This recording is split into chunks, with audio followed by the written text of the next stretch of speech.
Heyo, and welcome back to my channel. I am back with a third random thought from stuff that I learned in psychology. I guess this one's not as clear-cut, but I was just thinking about memory. And memory is a very interesting thing.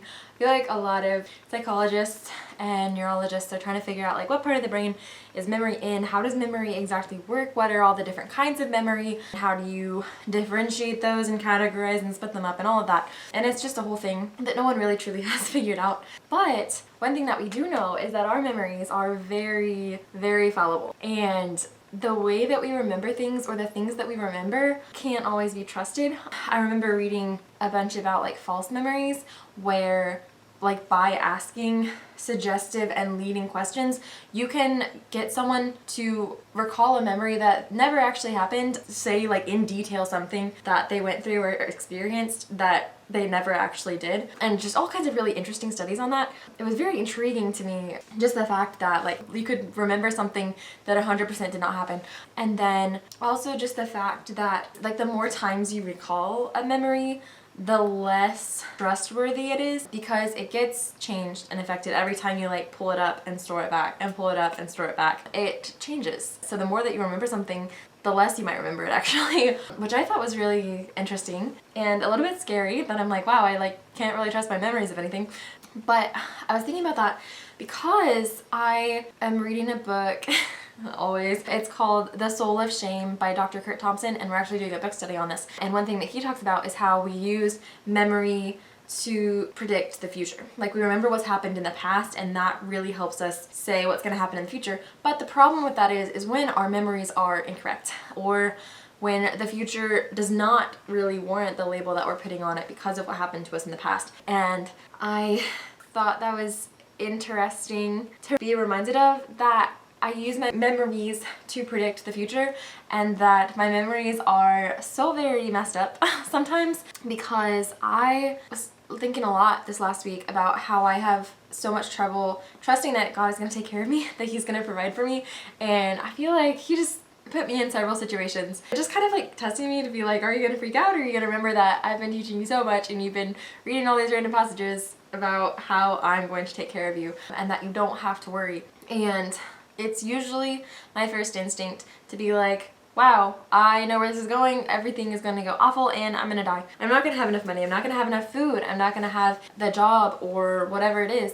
That's just my natural assumption, which doesn't make sense, because if I really am using my memories to predict the future, I should be remembering that God has been faithful to me every single time.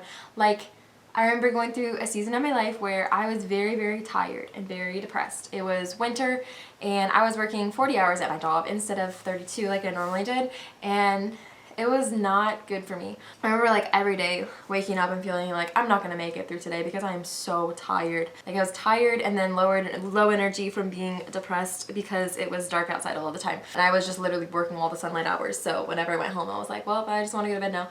And every single day I would feel like I cannot do this. Today is gonna be the day where I just fall over and die. And I'm just like absolutely miserable and every second is agony. But when I think back, I'm like, actually, any of those days, even like the worst ones, did they really live up to those expectations that I was thinking were going to happen? Absolutely not. Like there were so many instances of God just providing specific grace to sustain me and showing that He very tangibly takes care of my physical needs, that He is very involved in my physical material existence and He is going to take care of what my body needs. So that was just really interesting, that I think of that time of like, why is it our very first instinct to assume that God is going to fail us? Because if you really think back, has He ever? No. He's always been faithful, He's always been good. And I don't know why I have these memories that really, they're not correct of what went on, or assuming that God didn't take care of me when He did. And if I actually stop and remember, I'm like, well, you know what? He actually provided for me. And I was just thinking that's probably why God told the Israelites to write things down, to like set up memorials, to have all of these celebrations, and like their kids would ask them why, and then you explain why, so that all of you remember what it is that God has done for you, and these very important words that God has said to us, these promises He's made to us, and the times that He's been faithful to us already, to remind us, those memories from the past, to predict the future, that we see that He's been faithful in the past and know that He's going to keep doing it. until we die. He knows that our memories are very short. I mean, you literally see that with the Israelites. Read the Old Testament, they're crazy, and I'm just as crazy. And it is always my first instinct as well to assume that God is not going to be faithful and forget all the times that he already has been faithful, even in like this very specific scenario that I'm worried about again. But really, that's completely not true, and I'm remembering things wrong or not recalling the right memories, and so I don't know why there's kind of that disconnect.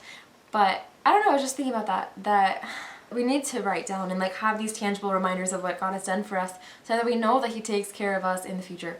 And our memories are weird little things that science has not yet figured out, but I do know that God has been faithful in the past and he will be faithful in the future, and I can trust everything to him. And I want to keep fresh those memories of where he has provided for me and sustained me and kept me. And I want those memories to actually predict the future for me, and for me to recall those, to know or assume what's going to happen to me in the future. So anyway, there you go. Fun facts about memories and comforting facts about Jesus. Thank you for watching, and goodbye until more interesting things happen.